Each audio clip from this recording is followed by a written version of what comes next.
Welcome in, Hawks fans. Your boy Bryce Lewis back at it again for another Believe in Hawks episode. First game of the Hawks preseason is in the books as the Hawks finally hit the floor. We get to see this new team in action for the first time. And listen, not putting a lot of stock into the preseason final scores and stuff. Some people will. I won't. But if you want to know the score, obviously the Rockets, they won 122-113 over the Atlanta Hawks tonight. So we're going to recap what I saw from the new look Hawks, what I like, what I didn't like, and player-by-player breakdown. So if you guys enjoyed this episode, for sure, subscribe to the channel, like the video down below, and leave a comment. And all for my audio listeners as well, you can listen to this on any audio platform. Leave a 5-star rating for the podcast so more people can hear about Believe in Hawks.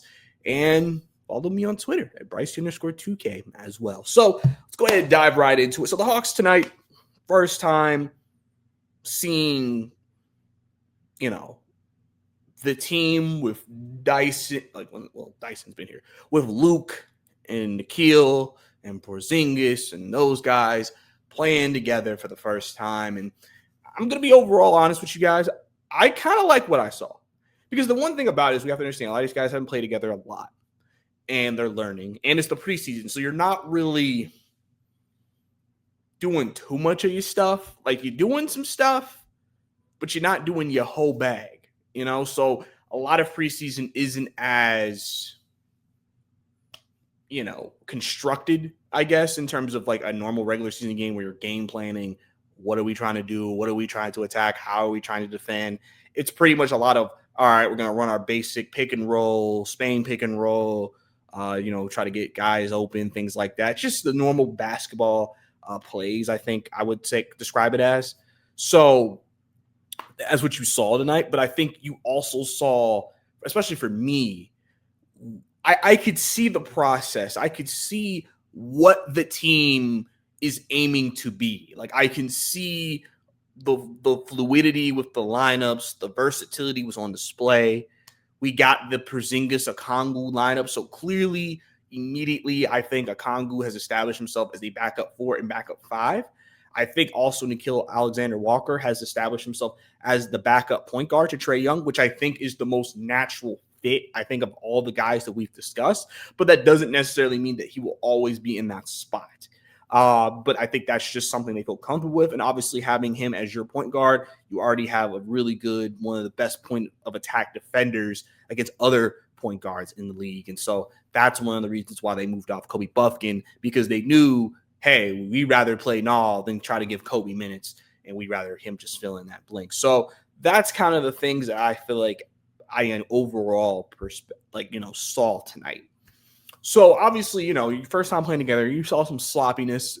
Of course, you saw just, some things that could be better. But, Hawks started slow in that first quarter, right? But I think they did a good job kind of just staying in it. I will give credit to Sengun. He had a really good game tonight. He's expected to take a big step for the Houston Rockets, especially with the injury of Fred VanVleet. Him and KD are going to be the best two players on this team with Thompson. So, that's going to be interesting to see how Houston and their young guys kind of step up in a role, especially with Fred VanVleet out and then KD, not playing tonight against the Hawks, but when he plays, being a very major part of what they're trying to do. So, but overall, too, is also funny because Kristaps Porzingis had 4 fouls in the first half, which, I tell people, like Brad tweeted out, he was like, preseason. And this is preseason basketball. It's not always going to be pretty, folks. So, and I'm not going to put too much stock into that. But I think initially, I could see, just him and his height, how that really helps. Because now Porzingis can play help defense. And now you can have a really good defender in front of him and know, you can't just shoot over him because Porzingis is right there ready to go. And he can cover a lot of ground. And I think he's going to be very effective. And I think more impactful on the defensive side of the ball for the Hawks as well. So that's kind of like some just overall things I've kind of noticed. Now, like if we get into the game, I want to actually start first with Jaylen Johnson because, he's been the guy who didn't play at the end of last year, had the season-ending injury. How is he going to look? Was he going to be timid taking contact? And I think he answered that question pretty early on. I think there was a turnover and then he got the ball in the fast break, which we know Jaylen Johnson, the fast break, is a very fun play for Hawks fans, but a scary scene for other teams. And, I think Thompson fouled him, bodied him, layup easy. And that was something that, as a fan, knowing he had a shoulder injury, seeing that made you feel good. Like, okay, Jaylen's back. Jaylen's here. Jaylen is he's feeling good. He looks like he's going to pick up where he left off. His stat line tonight: 11 points, 2 rebounds, 5 of 8 from the field, 2 blocks in the game. So he was kind of all over the floor. You kind of saw why Jaylen is expected, and so many people think he can become an all-star level player, a two-way budding star, because of just his athleticism in the front court, his passing, the fact that he can dunk on folks, could take contact, and really just be aggressive. And I think that's something that, I think they really want him to do. And I think if he does that, that will obviously help what the Hawks are trying to do offensively. So, Jaylen tonight, I think he did pretty good in the minutes he played. Jaylen, we know how key he is. And I also think, too, I like the fact that with them and their emphasizing ball movement, I really think that will help him in his passing, because the fact that I think they're trying to kind of, again, have a Pacers-like offense will allow guys to be able to create for others, but also create for themselves. And I think Jaylen is where this offense is where I think he'll really thrive, where, Nog could find him on a cut. Okongwu, we've seen his passing tonight. Porzingis made a really good pass to Trey for a three-pointer. I mean, you kind of just see the team passing and on display a little bit tonight, and what they're trying to do to create looks for everybody on the floor. So I think Jaylen's going to be able to take advantage of that. So I'm really excited for him and what he did in the game. Let's see here. Who else do I want to go to next? Let's go to Nickeil. Nickeil led all scores not led all scores. He led the Hawks in points tonight with 13. 3 of 6 from 3, 5 of 8 from the field, 3 assists tonight, 1 rebound, 1 steal, all over the field court tonight. And listen, I think, if you were not sure what he was going to bring to the table, just in the small sample size in one game we've seen so far, you see why so many people like Nickeil Alexander-Walker, why he is viewed as one of the highest end of a role player without being a starter that you can be in this league.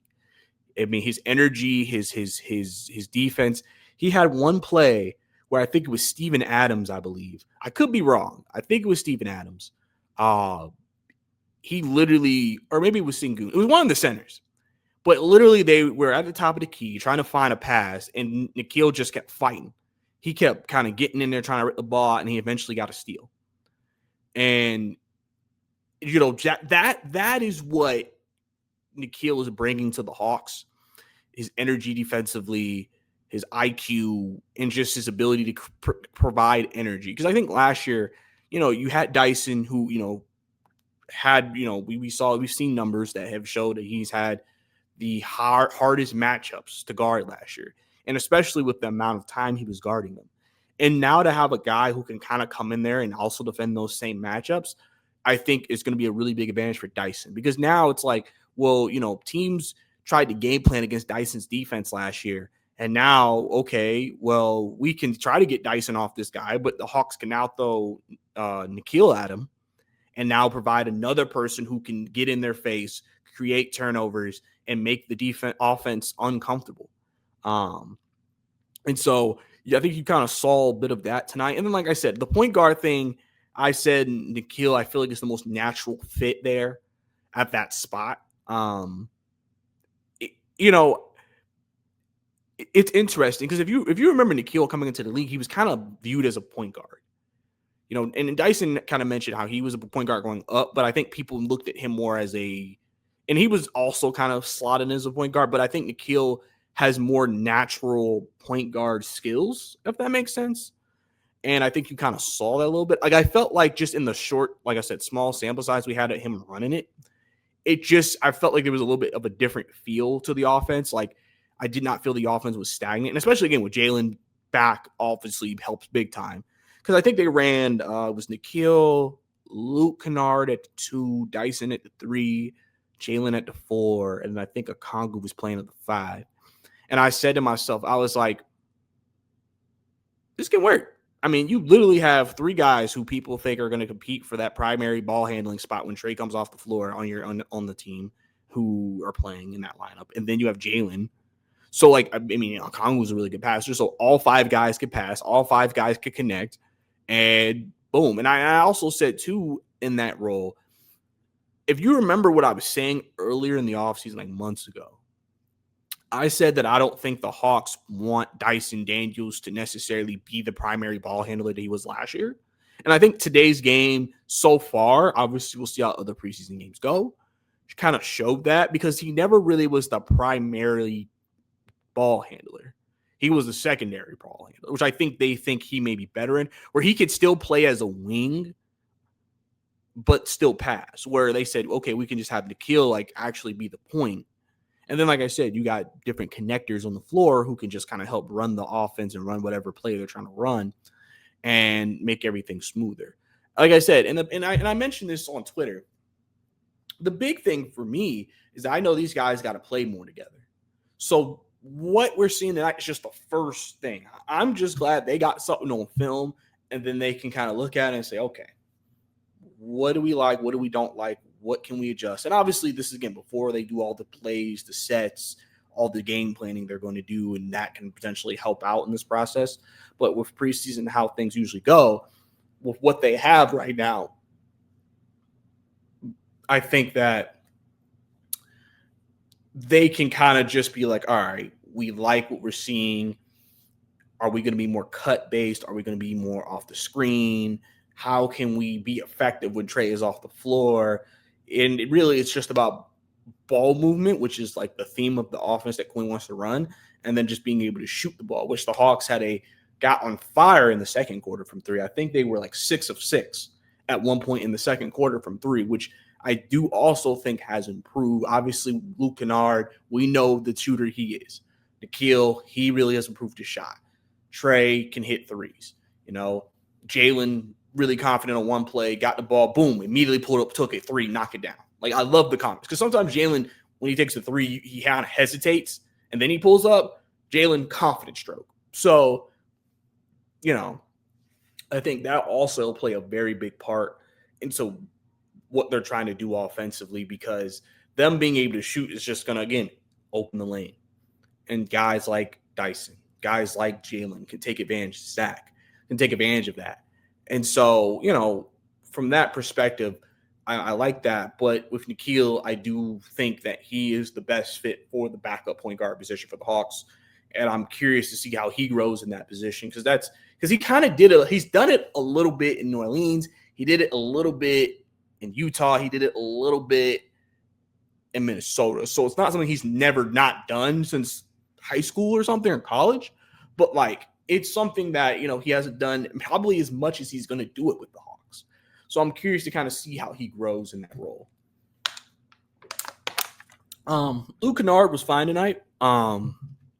You saw first quarter miss a couple of threes, made 2 in the second, 8 points tonight, 1 assist, 1 rebound. Obviously, with Luke Kennard on the floor, I think their offense has an extra boost to it because just you have that elite shooter.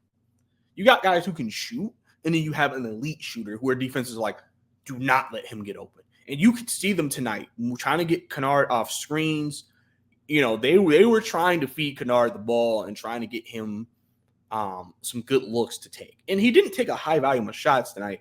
But the thing about Kennard is also he's a good passer. And so he's also not afraid to pass. And you, again, like I've said, I feel like you can see the connectivity. I think you can see what they're trying to do and what they're trying to be offensively. A lot of ball movement, getting shots up, cutting to the lane, attacking the basket. And Luke Kennard will play a big part of that because of his shooting ability. Defenses are going to slowly gravitate towards him, and that'll create looks for other people, which Luke can actually make. So, I think he did some good stuff tonight for sure. Trey, 9 points, 8 assists tonight. I mean, he was just Trey Young. He looked fine. Nothing crazy. I don't think you're gonna see anything crazy from Trey. It's like Trey's one of those guys when you talk about in the preseason. It's like, it's Trey Young. I don't know what you want me to tell you. The biggest thing for him really is going to be more the regular season, just not getting off to a slow start again this year. That will be the big thing. If he doesn't come off to a slow start, I think everybody's going to be ayo, okay. So, Trey again. But the fact Trey got 8 assists, 9 points. That man, and then he's not even playing his full complement of minutes. That brother gonna be 10 assists. It's almost like you expect 10 assists a night from Trey Young. So definitely gonna be looking forward to kind of seeing how he kind of continues in that role. Dyson tonight, 8 points, 3 rebounds, 6 assists tonight. Again, kind of was able to create a little bit for guys. 6 assists is really good. And Dyson, I always said this last year, Dyson would have games where he's like 12, 7 rebounds and like 3, 4 assists. Like that's the Dyson Daniels experience. He will do everything. He will get on the boards. He will hope. He will pass, find a guy, especially in this offense, and he'll also try to get some offense skill. I think you were able to see a little bit of it with what he's been working on with his offensive game this year. I think he seems a little bit more confident with the ball in his hands. I know that's going to be a very big part. Like I said, I'm going to be curious to see when they get into the regular season how him and Trey kind of play off of each other. With that, but I think Dyson looked good tonight. He had a block in the game as well, 2 steals, so active defensively. Listen, man, like they had a rotation lineup out there. They had Dyson, Nikhil, and I think Zach at one point. That's a really strong defensive top 3. And then let's say you have Porzingis at center and Jaylen. Where's the weakness? Where is the weakness on that defense? You have a shot blocker who can cover a lot of space, athletic guy. Everybody can switch. That's a big thing in today's NBA, being able to switch everything. If you really think about when they traded Kobe Buffkin, what they did was allow themselves to get bigger and stronger defensively. Where outside of Trey Young and Luke Kennard, you pretty much are very confident in everybody defensively. And even Luke, I think, you live with the defensive stuff. The biggest thing for Luke Kennard is going to be just being in the spots he's supposed to be in, playing good team defense. And I think the Hawks will live with whatever comes from that, as long as he's also providing something to them offensively. And one of their better offensive lineups are going to be when Trey and Kennard are on the floor, because just the passing that he can provide for Kennard and the shooting that he can provide for Trey on those passes. So, I think that has all been good, but I think Dyson's really going to make it all kind of work with his improvement and more comfortability just in the open court, offensively being aggressive, and you're really just going after it and trying to make things happen for the team while he kind of does everything, but without doing everything, if that makes sense. He'll do everything, but but last year you could tell it was very he has to. They're in a much different roster construction place where maybe he doesn't have to. So it's just something to keep an eye on for sure. Risacher kind of had a slow start in the first half, made a couple plays in the beginning of the second half before they took all the guys out. 9 points, 2 rebounds, 1 assist. Obviously, 1 of 5 from 3. Listen, I know some people are probably like, oh my God, Risacher is not improved at all. He's still the same player. Listen, the one thing about Risacher's situation and where he is right now with the Hawks is the Hawks do not need Risacher to be a 20-point a game guy right now. Literally, they're just rebound, defend, cut, do those things. And then, it's the NBA. Risacher's going to have nights where he's going to light it up offensively, right?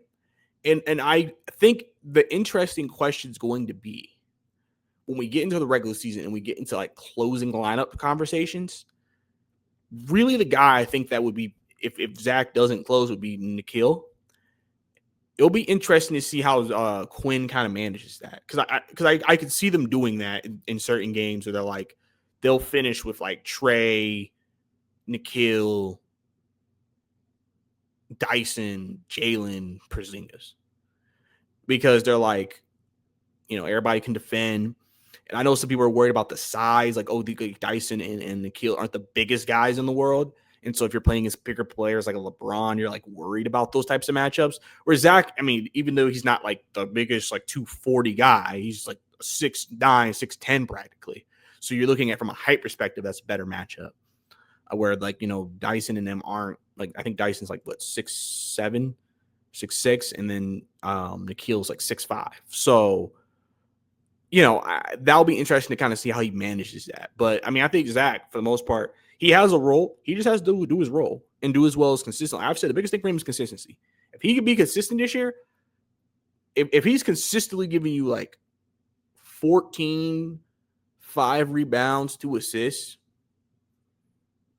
I'm cool with that. And then tonight they also played Zach at backup 4. When Okongwu wasn't in there, I mean, they pretty much, until they took the guys out, it was pretty much your backup 4 was Okongwu and Zach. So that could be an indication of like, okay, we're going to let Zach, because of his height, place him 3 and 4, and we think he can hold up at the 4 because he's gotten stronger. Obviously, he's a very athletic guy, so for certain matchups, that might be an advantage. And so that's something to just keep an eye on. Speaking of Okongwu, Okongwu had a really good game tonight. He had 11 points tonight. 1 rebound, 1 assist. Saw the passing, hit a 3 tonight. Okongwu actually had the highest plus minus out of the top guys who played. Okongwu, and the thing is, and somebody made a good point.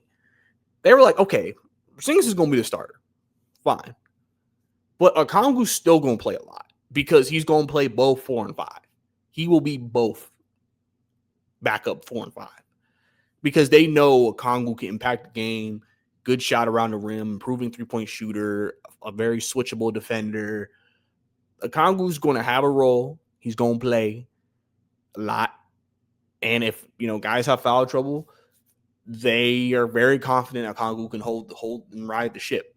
So, I mean, I really liked what I saw from Okongwu because I think that also might help him because even though he's going back to the bench, it's a different role. It's not what he was when he played on the bench before he was a starter, where it was like he was exclusively a center. Because really, the Hawks had no other guys to even push him to power forward. Like, people kept asking for it, but it's like, who else you going to put there? You had nobody else outside of Capella. No one else. And a Clint, Okongwu front court is not really good because there's no spacing. Even when Okongwu was developing the shot like Clint, we know he's a space eater because he has no outside shot. With Porzingis, you can run that because Porzingis and Okongwu can both be outside the paint and are both going to be floating around the perimeter. And so there's going to be more spacing on the floor. And so now Quint's like, okay, with Porzingis, we can play Okongwu at the 4. But also when he comes off the floor, we can play him at the 5. And I think they like that. I think they like that a lot. So that's really good that I think Okongwu has a new kind of role come up the bench and kind of going from there. So really, really good stuff, I think, from the guys. And like I said, with Porzingis, didn't show anything crazy. I saw his range defensively tonight. And I think Porzingis is going to be fine. He's going to be great. I think the way that they're going to try to use him and how they're going to be, I'm really looking forward to just seeing it all come together and the chemistry as they play more as the season goes on. So I do want to, say that obviously other guys played. Let's see here. Hold on 1 second. Gotta look at something with the Hawks roster real quick. And okay, good. So obviously the other guys played tonight. Navali Dante, 10 rebounds. Look big. He will probably be the third. I don't know what they consider Moge. They might consider Moge a center, but I think he'll be he's a rebounder. If you need a rebounder, you put him in the game. So I just want to mention him because he got 10 rebounds tonight. But I do want to talk about Moge. Honestly, Moge, 6 points, 3 rebounds, 2 assists tonight. Moge is going to be an interesting player for this team because Quinn essentially went 8 in the first half. I don't think that he will essentially play an 8-man rotation in the regular season, but I think he'll play a ninth person. They just won't play a lot. And I think if they do play a ninth person, I think it's going to be Mo. I feel like the backcourt, I think it's going to be Trey, Luke, Nall, Dyson. That's your 4. And they're going to be playing 3 positions. And then obviously we'll see if that changes, if foul trouble happens and things of that nature. But I think they're comfortable with that. And then if they need to, I guess your next person up would be like Vic Krejci. Right? But for the front court, I mean, you're essentially only playing 3 bigs. If there's going to be a 4th big, I think it's going to be Moge. He honestly looked confident. I think he looked confident tonight. I think he looked better tonight. I think that Mo, we know that his development is a very big part of what they do because defensively, he's really good. He's a really good rebounder, and he's a really good defender, and he's a shot blocker. So there is very much value for the Hawks to take advantage of. But like I said, I think he'll be the ninth guy who just doesn't play a lot. But I could see him giving Jaylen some blow, or even I think he'll give Jaylen. I think he'll play more 4 because I think it will definitely swap between Porzingis and Okongwu at center. Not saying that it's impossible. Like here's the thing. Let's say Porzingis is out of game, Okongwu starts, then Moge will slot in as the backup 5. Or if Jaylen's out, they may start Okongwu at 4 and then just slot Moge as the backup 4 and 5. They could very well do that and kind of let that be their big rotation. But I think he'll be the first guy up, and I think he looked confident. He made a 3 tonight that looked good. I think he just looked more confident on the offensive glass, and I'm excited to kind of see how he's kind of going to be integrated into this team from that perspective. Asa Newell, I mean, it didn't really look incredibly impressive tonight. But, I mean, listen, this, for me, I look at Newell's season as a development year. I mean, he'll probably see some playing time just during the course of the season, but I don't think the Hawks are expecting him to be like an extremely major contributor. I think they're just going to want him to learn, grow, and develop and get stronger. And, I think that's going to be the big thing for him and just getting more comfortable playing against these guys at this level. And I think that's kind of where I would see that for him. I mean, yeah, for the most part, Nikola played tonight. He had 8 points. Bassi had 3. Jacob Toppin had 4. Again, in case you're new to this channel, I have a Jacob Toppin narrative that I think Jacob Toppin can help the team if he plays. He just looks the most like he seems like he's like confident, like he can create for himself and make some plays. And he also kind of played some point forward today. If you watch the game, he kind of was running it a little bit when he came into the game. So Jacob Toppin agenda still being pushed. But yeah, overall, I mean, listen, like I said, I'm not gonna go too crazy with this preseason game 1 stuff. I just want to give my initial impressions on the game. Usually sometimes preseason games are also hard to talk about sometimes, but man, we almost got 30 minutes of the podcast, so we're good. But yeah, I mean, overall, I like what I saw. I really did. I like what I saw. I think there's definitely obviously a lot of room for growth, but just also just guys playing more reps together, chemistry and things of that nature. And I'm excited to kind of see how they look in the game 2, and just kind of keep going from there. So, like I said, Hawks are in good shape. I'll say that. They play again on Saturday, so we won't see the Hawks play for the rest of the week until Saturday on the road against the Memphis Grizzlies. And then they'll have 2 games next week against the Heat and the Rockets to finish out the preseason before the season opener on the 22nd against the Toronto Raptors. So we'll see how this team progresses through the preseason. And I think that'll probably be about it for this episode, guys. If you enjoyed the episode, subscribe to the channel, like the video, leave a comment down below. Like I said, audio listeners, leave a 5-star rating. And follow me on Twitter at Bryce_2K. I will maybe this year be able to attend some Hawks games for the media. So if I can, I'll obviously upload any of the stuff that I get from those nights with the team. And I'm trying to figure if there's anything else I really got to say. Not particularly. I think we can wrap up here. So, yeah, I appreciate you guys tuning in, man. It's your boy, Bryce Lewis. See you next time.